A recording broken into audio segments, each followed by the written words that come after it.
Nós estamos numa nova série que nós iniciamos nessa manhã. Essa série é uma série ponte. Tem mais lugares aqui, se quiserem sentar, venham, fiquem à vontade, pode vir aqui para frente. Essa série é uma série ponte entre a série que nós terminamos em janeiro, chamada Depois que Jesus Nasceu, e a série que virá, que é a série da Quaresma, que vai acontecer na última semana desse mês de fevereiro.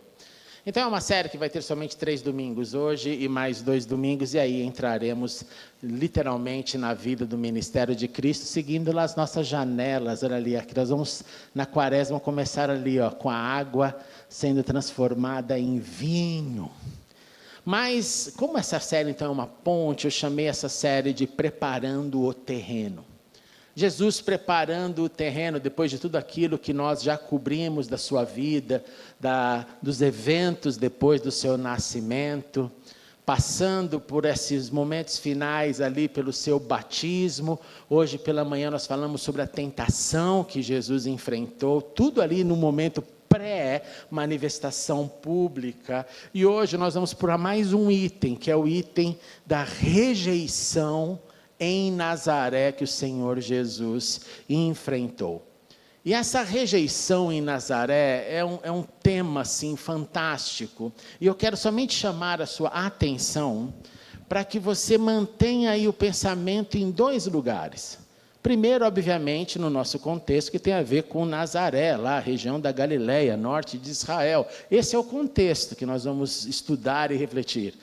Mas eu queria também que você, durante toda a minha fala, que você estivesse pensando também na vida, como nós cantamos hoje, na cidade que você mora, na cidade que nós aqui moramos, a maioria provavelmente. Estamos na cidade de São Paulo, temos uma vida aqui em São Paulo, estamos localizados aqui como comunidade de fé em Perdizes, na Zona Oeste. Tenta trazer isso então também, que você vai desde o início na mente, para o seu contexto, para não ficarmos só em Nazaré, e você vai entender no desfecho da história.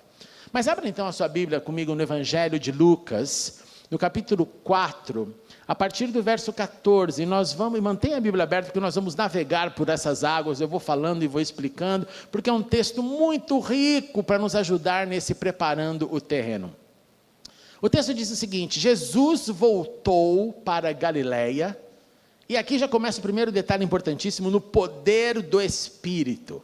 Ele voltou para a Galileia, então, após o seu batismo nas águas, que aconteceu no Rio Jordão. Lembra que no seu batismo nas águas, ele também recebeu o Espírito Santo, lá em forma de pomba. E esse Jesus voltou para a Galileia, também fala sobre batismo nas águas, batismo no Espírito e também tentação.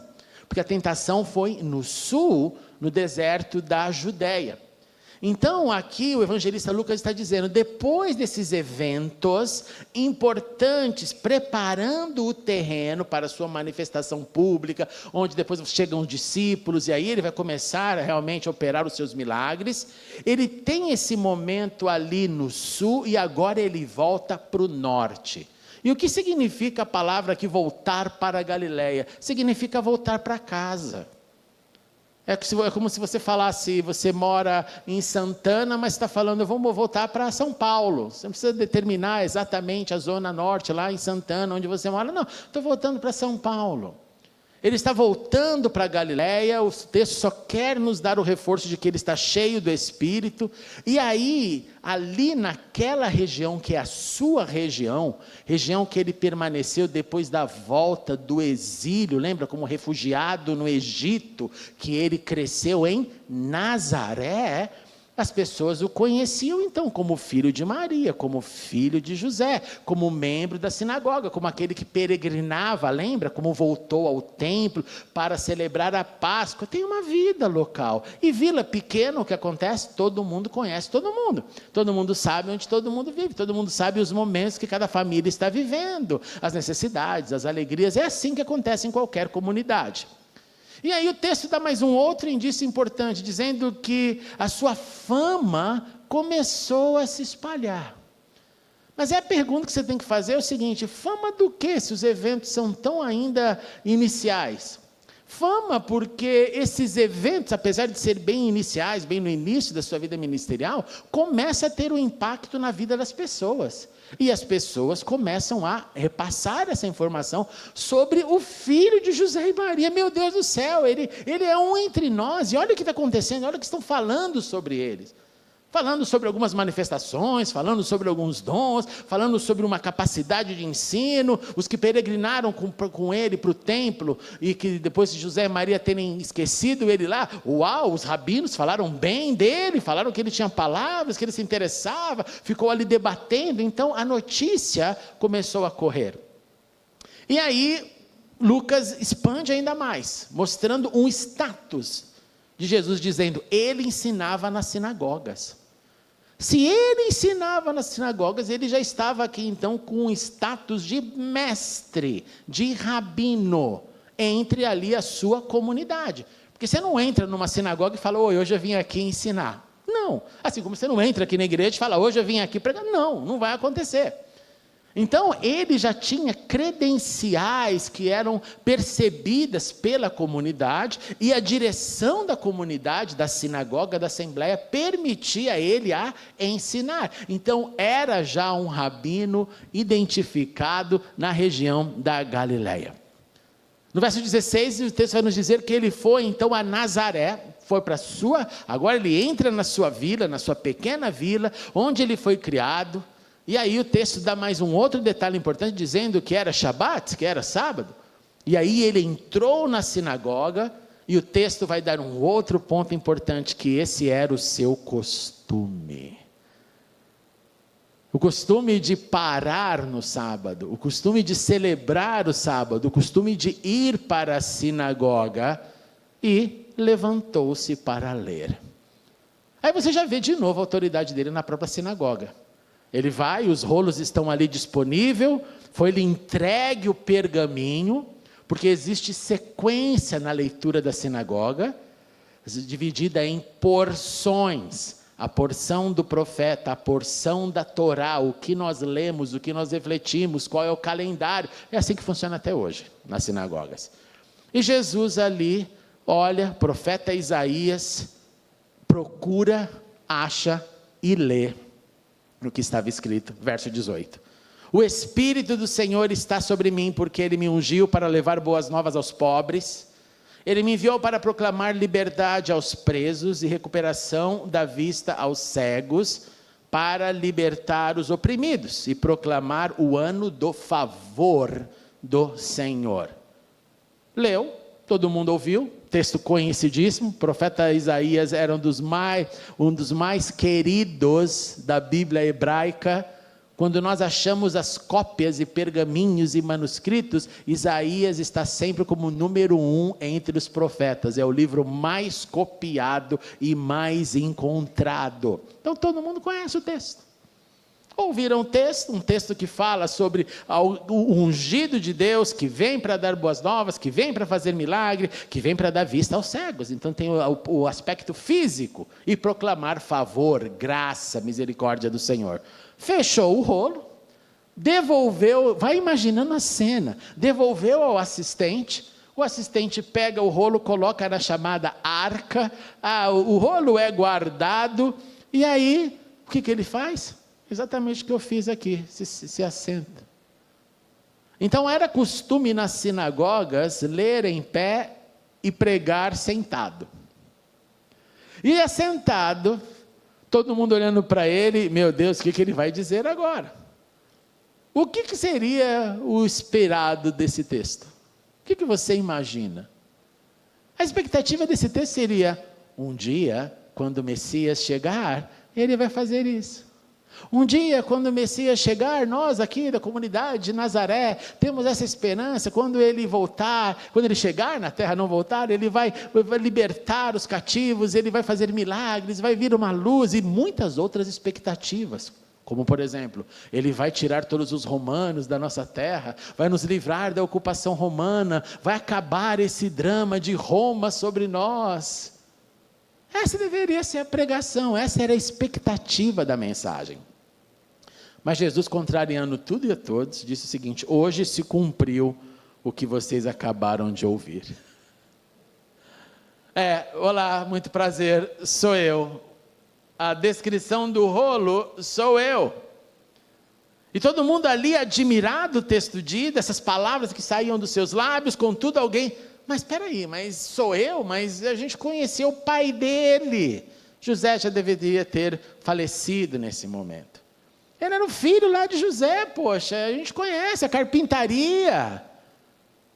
E ainda enquanto o burburinho está meio assim, algumas dúvidas, um elemento surpresa de alguém que sabe bastante, falando, mas não dando o sermão desejado, Jesus, sem medo algum, continuou dizendo, é claro que vocês me citarão esse provérbio, médico, cura a ti mesmo.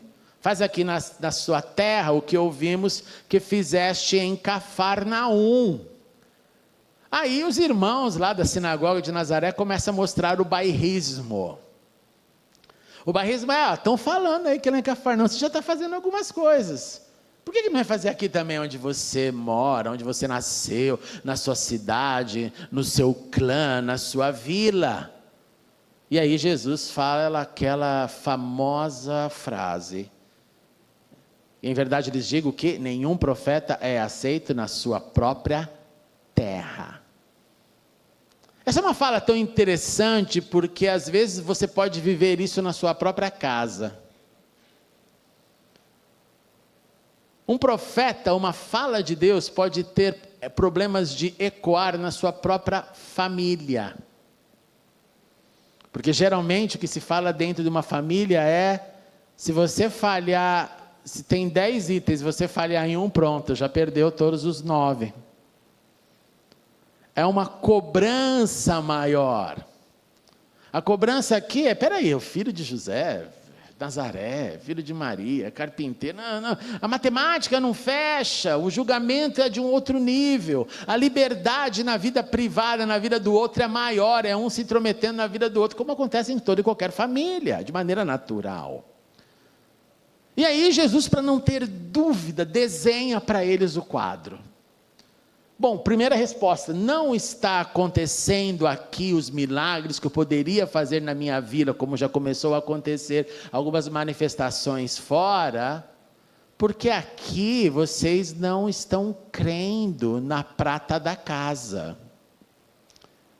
E aí ele vai descer um grau a mais.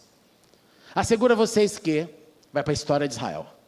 Havia em Israel, no tempo de Elias, o profeta, o céu foi fechado por 3 anos, uma seca que foi declarada naquela época, 3 anos e meio sem chuva, imagine o drama. E ali, grande fome, a agricultura foi prejudicada, sem colheita. Mas Jesus lembra os seus ouvintes, olha, mas Elias não foi enviado a todo mundo ali que estava sofrendo a seca, a ausência das chuvas. Elias foi enviado para uma viúva de Sarepta, na região de Sidom.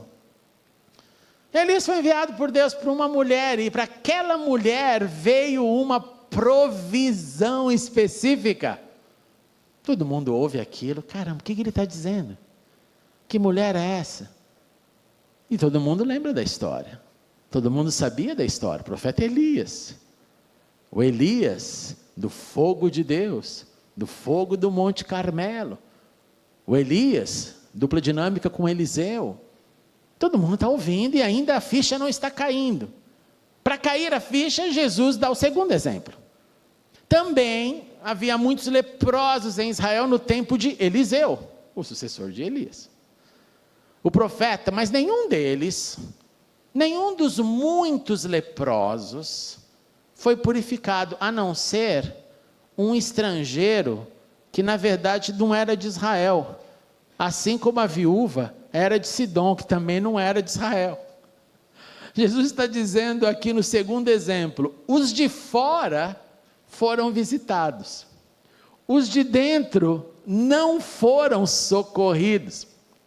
Esse Naamã era o comandante das forças armadas da Síria. Era um homem que comandava exércitos contra Israel. Como pode Deus visitar o inimigo e curá-lo de sua lepra? Então, o ensino, o exemplo que Jesus dá é um choque. Um choque que é a resposta ao evento. Nós estamos na vila desse que estamos recebendo como um mestre, que cresceu no nosso meio, que fala na sinagoga, mas esse que nós deixamos aqui na sinagoga, reconhecemos o seu status, ele não está fazendo outras demonstrações como a gente está ouvindo que está acontecendo. E Jesus respondeu dizendo claramente: os de fora estão me ouvindo, os de dentro estão com o coração fechado. E aí esse é o primeiro ponto para a gente agora sair de Nazaré. Agora você entende porque eu falei, mantém na mente o seu status e a cidade, o exemplo. Porque em todos os cenários, não são todos os que contemplam a verdade que está diante dos seus olhos. Não é todo mundo que discerne, não é todo mundo que celebra, não é todo mundo que percebe. É por isso que Jesus, lá na sua última semana diante de Jerusalém, em Lucas 19, você vai ler Jesus olhando para a cidade, chorando, olhando para a cidade de Jerusalém, ele disse: se neste dia você compreendestes o que traz a paz. Se nesse dia, quando você está murmurando a ocupação dos romanos, que estão crucificando um bando de gente, esse inferno da vida do Império Romano, se vocês soubessem o que traz a paz, ele está diante de vocês, e aí ele continua na sua fala: todavia isso agora está oculto aos seus olhos. Virão dias em que seus inimigos construirão trincheiras contra vocês, rodearão, cercarão por todos os lados, também a lançarão por terra você, seus filhos, não deixarão pedra sobre pedra. Profecia já da destruição do templo. E aí ele põe uma frase que me arrepia: porque você não reconheceu o tempo em que Deus a visitou. Você não percebeu, como da mesma forma lá em Nazaré, não estavam percebendo que sim, o filho de Maria, o filho de José, não era só um menino que ali cresceu, correndo pela vila, ajudando o pai, e ganhou a profissão de carpinteiro, não, que era muito além. E aí acontece algo interessantíssimo. É muito bom você notar isso como modelo. Geralmente, esse geralmente aqui é bem geral, tá? Quem não reconhece a manifestação do sagrado, geralmente se torna hostil a ela. Eu não reconheço, eu não entendo, sou contra. Sou contra, é assim que nascem os fundamentalismos. É assim que nascem as divisões. É assim que nasce a continuidade de divisão, de separação. Porque eu não reconheço. Na minha caixinha Deus é desse tamanho, então vai ficar desse tamanho para sempre. Se ela é mostrada um pouquinho maior, não aceito. Não, nossa caixinha não. E aí há uma rejeição e uma hostilidade. Como se nós, meros mortais, pudéssemos entender a grandiosidade de Deus. Quantas vezes dos nossos métodos você fez Deus ficar pequeno, eu fiz Deus ficar pequeno, e ele fala: eu sou muito maior que tudo isso, o que você está falando? Eu lembro na minha primeira aula de teologia lá na Inglaterra, e o professor falou assim: bom gente, o negócio é o seguinte, se eu pudesse, eu já começaria da seguinte forma, dizendo que nós não deveríamos ser corajosos o suficiente, brave enough, para dizer que nós estamos estudando teologia, porque quem estuda Deus, Verde? Teologia, não. Calma aí, a gente tenta, né, Vitinho? A gente tenta a vida inteira, e vai chegar uma parcela mínima, nas nossas experiências da vida, Qual a porcentagem que você acha que você vai atingir do conhecimento do Deus infinito? É por isso que de maneira linda Jesus falou: portanto, uma fé do tamanho de um grão de mostarda já faz uma montanha sair do lugar. Isso ele chama de grande. Esse Deus infinito. E aí o povo olha, entende, o desenho é compreendido, e como a hostilidade vem sobre aquilo que a gente não entende, a hostilidade vem por aquilo que nós não aceitamos, se levantaram, arrancaram Jesus da sinagoga, levaram ele ali pelos braços, literalmente até o topo de uma colina.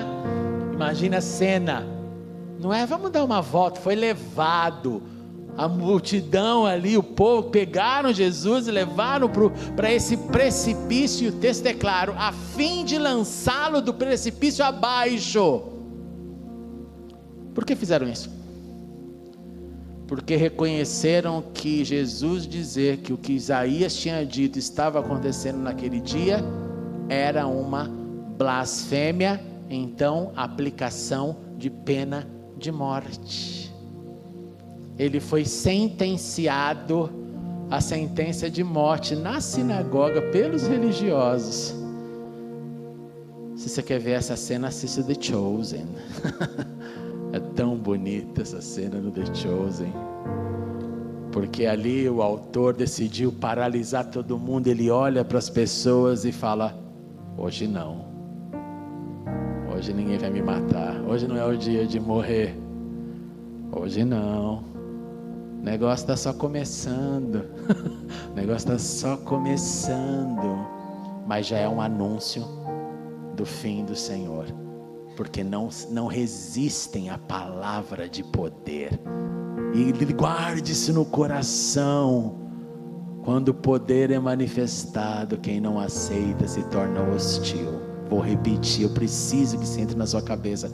Quando nós não entendemos o poder manifestado, a hostilidade levanta. Não deixe isso acontecer com você, em nome de Jesus. Lucas concluiu de maneira leve: Jesus, porém, passou por entre eles e retirou-se. Ninguém fez nada, não era sua hora de morrer. Concluindo no nosso contexto, não em Nazaré, mas na cidade de São Paulo, aqui na nossa sinagoga. Sabe o que significa sinagoga? Assembleia, ajuntamento. Essa palavra era usada tanto para reuniões cívicas como reuniões religiosas. Depois se tornou o emblema da religião judaica, o Beit Knesset, o lugar de reunião, o lugar de se assentar, o lugar de contemplar. Sinagoga, assembleia, ajuntamento coletivo. E nós aqui na nossa assembleia, com muito temor eu te digo isso, nós podemos também não perceber a visitação do Senhor. Nós também podemos rejeitá-lo. Nós podemos também, não fisicamente, mas internamente, tapar os ouvidos, fechar o coração, manter um orgulho que não permite um quebrantamento leve, que diga: Senhor, nem tudo eu entendo, mas eu me rendo a Ti. E se isso acontece, nós podemos perder o que Ele gratuitamente nos oferece e nos convida para receber. Portanto, concluo dizendo: atente-se para toda profecia manifestada. E o que eu quero dizer com isso? Eu quero dizer com todas as formas que Deus fala com você e comigo. Atente-se. Quando você ouvir a voz de Deus, seja em qualquer cenário, nas formas que Deus quer falar e fala, no quarto escuro, na rua do sofrimento, no dia da grande alegria, contemplando a natureza, o que Deus quiser te falar, Atente-se para a profecia, atente-se para os sinais. Fale: Senhor, me dê discernimento para eu discernir a tua voz. Atente-se para a palavra explicada e revelada, seja do púlpito, seja no seu devocional. Atente-se. Às vezes o Espírito vem só para uma música no seu ouvido, e aquela música é a palavra do Senhor. Nós não cantamos isso. Canções são armas de guerra. Atente-se à voz. Atente-se ao toque do Senhor. Desligue o piloto automático de cada ajuntamento, de cada assembleia, e venha como uma criança desejosa para não perder a visitação do Senhor. Como o exemplo que eu dei essa manhã para vocês, que o Andrezinho, meu filho, para quem não sabe, é autista, hoje dá ânsia de voltar para a igreja. No departamento ele acordou 4h40 da manhã, pôs a roupa, arrumou a cama, e quem pagou a conta fui eu, porque daí ninguém dormiu, né, gente? Mas ele estava lá pronto. Igreja, aquilo mexeu comigo. E alguém me mandou uma foto, a Débora me mandou uma fotinho deles lá na classe dos adolescentes. Hoje foi a estreia dele lá, e ele orando, com a mãozinha fechada. Eu falei: ô Senhor, eu recebo isso como uma profecia do Senhor, que ele viva na tua presença. Atente-se, os céus falam com você, as circunstâncias falam conosco. Deus não é um Deus mudo, nosso Deus não é uma estátua calada, o nosso Deus é fogo consumidor. Atente-se à sua voz, e quando Ele chama, diga sim. Quando Ele fala é por aqui, quando Ele fala por ali, é por ali. Quando Ele não fala, não se mova.